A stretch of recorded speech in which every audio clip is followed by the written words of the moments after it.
Seo cluiche Eile rinne me. Super Beachy Boys and the Gerze. Super Beach Boys and Gals. Be seo ceann na cluiche a bhadlumm sa bhunseó. Mar sin bhí an-sceitimíní orm a dhéanamh anseo. Nis féach Skrillex Seapánach anseo. Agus orann á leanúint agus scáth gréine acha.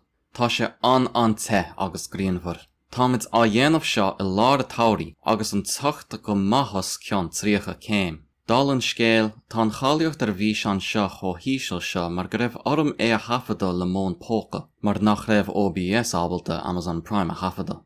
Anis, seo míreach tain.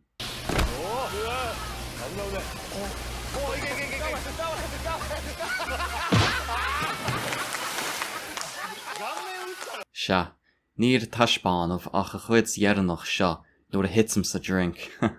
Bhí me sa dara le, agus gard an deire. Ach mar eicinn sibh, tá me strachelt éirí me hasamh an seo. Is dócha gur bé an fád ná go bhfuil stróch tasa orm ag an am seo.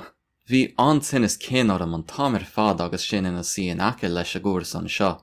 A féchans na daine eile atá a dhéanamh an cluiche. Bhí orann féchans agus scrádaródaí mar brustí nó déanda dícheol, maithe fearr is riile. Ach ní raibh mé an an fad, sinna méid péine bhí orm. Ach níor inis mé seo daon duine, go dtí rinne mé héin a cluiche. Bhadlumm a cluiche a dhéanamh agus stróch tasa orm ná gan a cluiche a dhéanamh. Dal an scéal, ní raibh duine bháin in an a cluiche seo bhuachan. Pe scéal tréis rinne mé an cluiche, dunis mé de bhall fhoireann.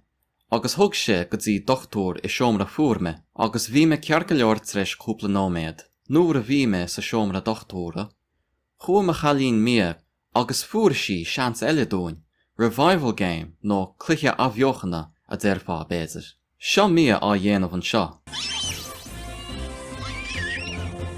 Béidir nach bhfuil seo soléir, ach seo cuid an áiríre.